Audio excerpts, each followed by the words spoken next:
Good morning, everyone. Welcome back to the channel. In this video, we're going to be going over the May 30th baseball games. We've got 14 of them. This was from Sunday, yesterday. As well, we're going to go over a quick injury update of some of the injuries around the MLB, basically from the MLB.com article. If you are new to the channel, make sure you check out the power rankings video because we just did an updated version of that yesterday. We do that every Sunday. We came out with another video over the weekend about the Tampa Bay Rays and their win streak and their hot couple of weeks that they've had, as well as that. So pretty much that's it. We do one of these baseball review videos every morning of the games, and yeah, we're just going to jump right into it. Go down there, like, subscribe, join the community, join the conversation. Like to see some new faces and some new team fans out there. Kicking things off yesterday, Rockies 4, Pirates 3. Pirates were looking for the sweep. They had their eyes set on it, and they were out to a 3-1 lead halfway through this game. But the Rockies managed to put up 3 runs late in this game and take this sweep away from the Pirates. Home run-wise, there were none. And hit-wise, no one really stood out for the Pirates, but for Blackman on the Rockies, he had a 3-hit performance, 2 RBIs. He's now up to batting .250, slowly but surely getting back to his ways that some of us are used to when he was batting .300, at least for the past few years. Freeland goes 4 innings pitched, 3 earned runs, 1 K. DeJong for the Pirates, 5 innings pitched, 1 earned run, and then no decision. We got a blown save from the Pirates bullpen. First one Rodriguez has of the year. He's now 3-1 on the season. And for the Rockies, their bullpen held the fort down with no earned runs over the rest of the game. Rockies, Pirates, this was a battle of the power rankings, so make sure you check that video out for sure. Next game, Brewers 3, Nationals 0. Brewers swept the Nationals over the weekend. Brewers had a pretty good week. They had a 2-2 series against San Diego Padres, and then they walked in the Nationals. So ever since they had that hot start, they had a cold little streak there where they dropped a little bit below 500, but now we're back to 3 games above 500 and right very much in the hunt of that National League Central. For home runs, we got Aviles Garcia hitting his 10th of the season and Nevada's hitting his 4th of the season. Both of these coming. Scherzer continues to have somewhat of a home run issue, but only 1 in this game. He goes 6 innings pitched, 2 earned runs, and 10 Ks, whereas Woodruff goes 7, 0 earned runs, 10 Ks. So a little bit stronger than Scherzer. Just that 1 home run difference is the difference in this game.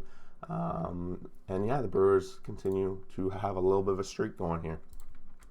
The only doubleheader of the game of the day yesterday on Sunday was the Blue Jays versus the Indians, and the Blue Jays win the first one 4-1, and they end up losing that second one. We'll get that in a second.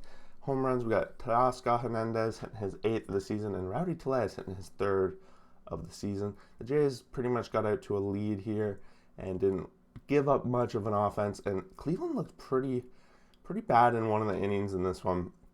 No errors were charged, but there was a lot of struggling and a lot of bouncing balls and all that fun stuff. No home run. Oh no, Jay Naylor hit a home run for the Cleveland Indians. He had a 3-hit game, so that was a pretty good game for him. It was a 7-inning game. Ross Stripling goes 5, 1 earned run, 3 Ks. Cavalli goes 6, 4 earned runs, and 1 K in the loss. And the Jays throw in Delis and Romero to close it out. In this second game, the Jays were out to a 4-0 lead about halfway through, and then the bullpen issues come to light again for the Blue Jays. I thought, considering that they're short games for them, they wouldn't have to worry so much about them. It's not the case. 6th inning, they let up 4, and 7th inning, 2 for basically the bottom of the 9th walk-off for the Cleveland. But it's bottom of the 7th because the short inning game, but it's a walk-off for them. Matz goes 5, 2 earned runs, 4 Ks, and no decision. Chatwell gets the blown save in this one with 2 earned runs, going 1.1. Castro tries to come in there, close the deal, but he can't, and Cleveland walks this one off. Had intentions go 2.1, 4 earned runs in this. Cleveland was this close to getting swept by the Blue Jays, which would have been pretty rough for them. Good for the Blue Jays, but didn't happen. 2-1 series. Rays 6, Phillies 2. Rays continuing their very scorching hot streak. 15-1 streak they're on now. They got out to 4-0. Halfway through this game, they were up 4-0. Zunino hits his 12th home run of the season, and it was a bomb. One of the fastest of the season so far. Phillips also hits his 3rd of the season. both these guys had pretty hot streak as well during this Tampa Bay Rays streak. They've been hot. Pretty much everyone on the team's been hot. As for Philly, there was no home runs. It was just some offense coming from Segura. We had Brad Miller in there, Real Muto. Still waiting on Harper to come back in their lineup. Eflin goes 4.2, 4 innings pitched, 5 Ks. He's now 2-5 on the season. Tampa Bay did a McHugh leadoff here. He went 0.2 innings, 0 earned runs. I'm not sure why he didn't finish that first inning, maybe a couple of hits. Then they bring in Josh Fleming, who sometimes starts, sometimes gets this role here. Maybe they just want to give their starters, when they can't go 5 innings pitched, a win. And that's the case here. He goes 2 earned runs, 5 Ks. And yeah, they keep rolling. Next up, we got Tigers 6, Yankees 2, and the Tigers take a big sweep out of the Yankees, and they were up 6-0 after 3. They didn't look back. No home runs from their offense. They just generated all these runs, and Scope was the 2-hit guy, 2-walk guy on the team, so probably the highlight of the offense. And then for the Yankees, Stanton's back, but he went 0 for a couple of walks, but no home runs on their side either. Gary Sanchez also a multi-hit night. He's now batting over 200, so something to be excited. Skubal picks up his second win of the season, 6 innings pitched, 0 earned runs, 8 Ks, and he's 4.59 ERA. It's not the worst, and he's definitely been punished a lot of the times with the loss when maybe he didn't deserve it on that given night, just didn't get the offensive support. Today he gets the support, and he gets the win. King goes 2.1, 2 earned runs in the loss, and Quartz and Nelson close out the rest for the Yankees. Just kind of a Frankenstein kind of pitching effort here from the New York Yankees, interestingly enough. Astros 7, Padres 4, and the Astros were at 7-0, and they wanted to really avoid getting swept by these Padres. And the big story here, I'm just going to scroll down actually, is probably Blake Snell. He only went 3 innings pitched, 7 earned runs. The ERA is up to 5.55. Musgrove actually comes in after Snell here to close the rest of the door. So I'm not quite sure strategy there. It's kind of interesting. If you're not watching the games, it's hard to keep up with some of these pitching strategies around the rotations and every single team what they're doing. But that's quite interesting there. Maybe someone can comment below if they know what's going on there.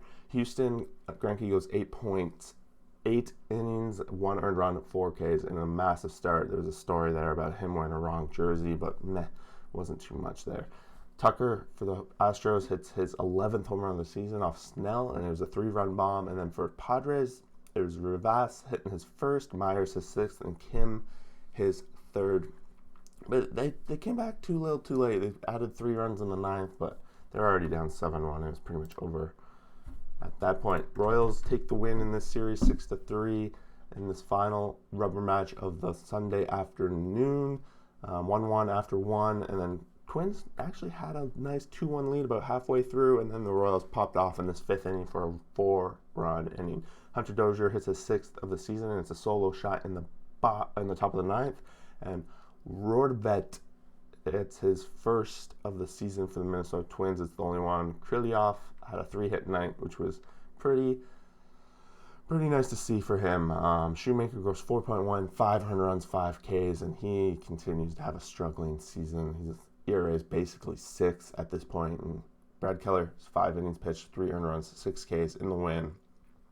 A little bit bringing his ERA down. And then on their bullpen gets it done. Greg Holland gets his 3rd save of the season. And the Royals are still 1 game below 500, but they're trying. They're going to be there shortly. I can feel it. White Sox 3, Orioles 1. The White Sox sweep the Orioles, and the Orioles have an 0-for-6 week. Pretty rough week and a pretty rough season for the Orioles. Now 17-36.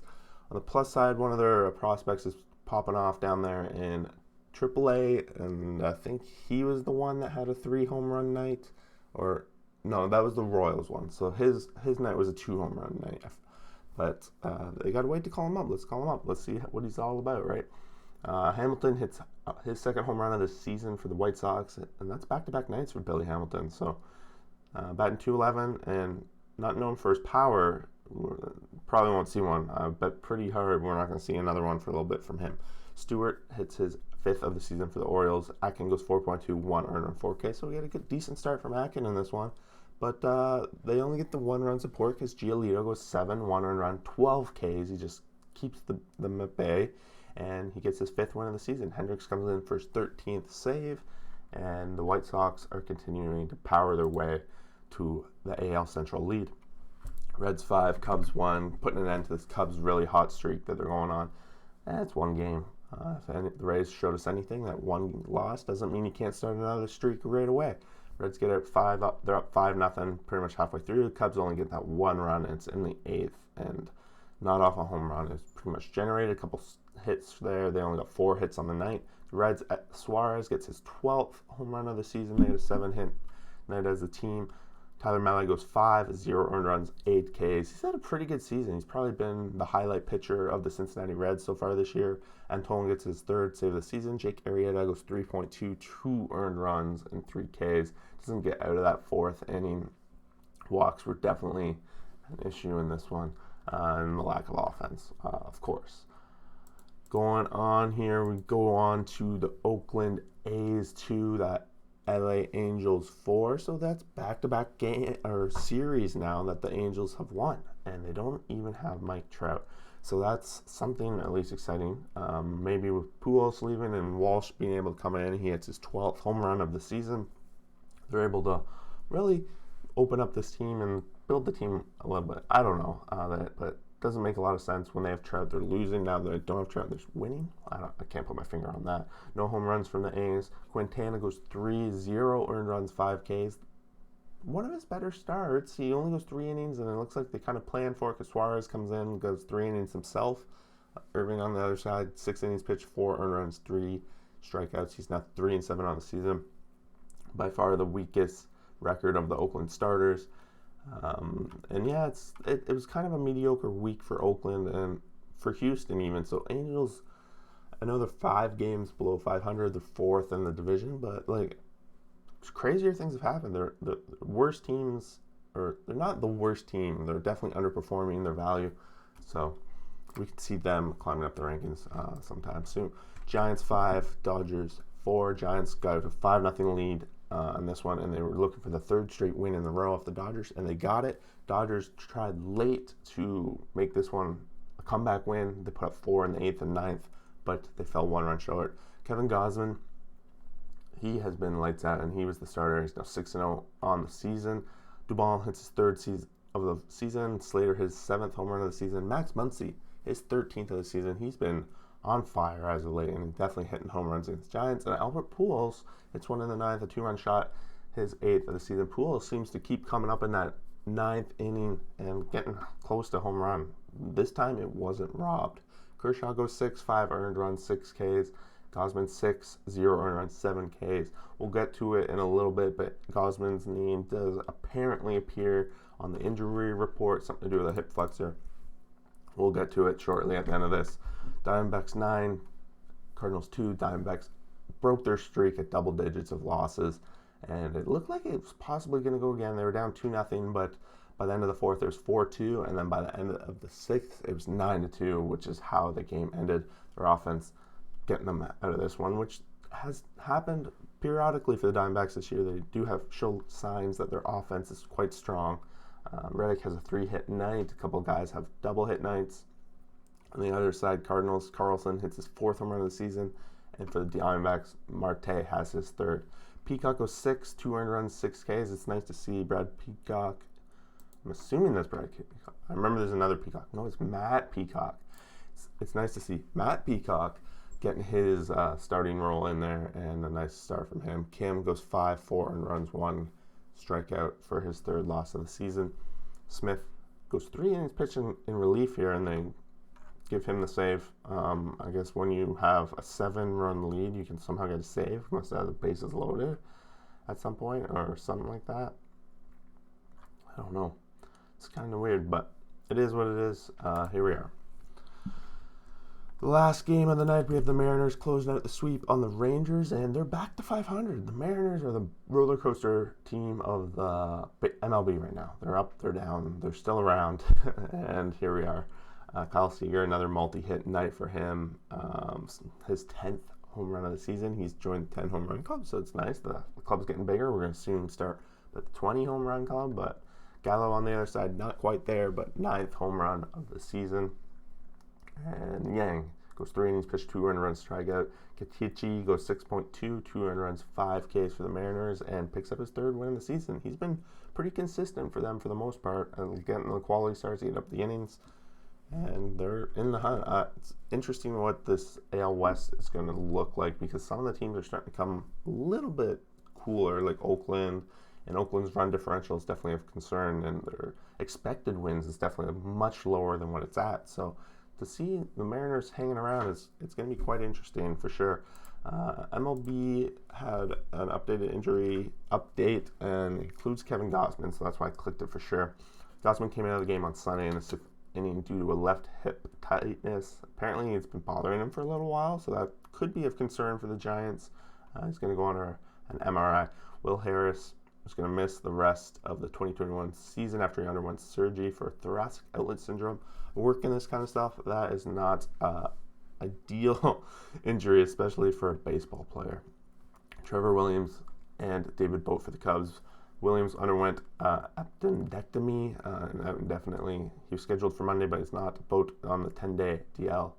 Bodie on the 10-day DL, 1 day for dislocating his left shoulder. Ouch. Quinn suffered left Achilles tendon injury running the bases over the weekend. He's on the 60-day DL. It looked pretty bad. They had to carry him off the field if you hadn't seen that. So, yeah. For the Dodgers, they continue to kind of have some injuries. Betch was scratched prior to Sunday's finale against the Giants. An allergic reaction. So that shouldn't be too long, we would hope. Gosselin, who has not appeared in the majors yet because of shoulder inflammation, is scheduled to start in AAA, so that could be a big addition for the Dodgers should he come back. And Gratterall, the same kind of thing, threw 15 to 20 pitches in practice, AAA, and appear to be in a few games. So those are 2 guys that would definitely bolster the Dodgers should they come back. Pirates general manager has said Brian Hayes is expected to come off the injury list on Thursday. The star rookie hasn't played since suffering a left wrist injury on the 14th. So, yeah, the Pirates, some fun stuff there. Jesus Luzardo is activated from the injury list in a scoreless inning. The left-hander missed nearly a month due to the fractured left finger and will pitch out of the bullpen. For the Mets, we have a couple guys expected to activate these 3 players in Monday's game versus the Diamondbacks. This is good timing. Alonso, Lugo, and Pilar. Pilar's been on there since taking that ball to the face. Guidi will start for the Astros against the Red Sox Monday. So the Astros have definitely been struggling with some pitching lately. So it'll be nice to have him back. Prayer suffered strain, blah, blah, blah. Trevor Story is on the 10-day DL with a right elbow inflammation. That somewhat could be concerned because the whole thing with Trevor Story is that his value is coming up with the trade deadline. So we'll see about that. Max Kepler, aggravated lingering system. He exited Saturday. He's might need to go on the IL. Hasn't been yet. And then for the Astros, Brantley is on the 10-day DL list. He hasn't played since going 1 for 5 Sunday's game. And Houston placed Castro as well on the 10-day list. So there's a couple injuries still dealing with Astros. They've had a lot of trouble getting this going this season, but they're still very much in the hunt. But yeah, that pretty much wraps up our video this morning. Thanks for watching. We will see you guys for the next video. Please go down there, like and subscribe. See you. Bye-bye.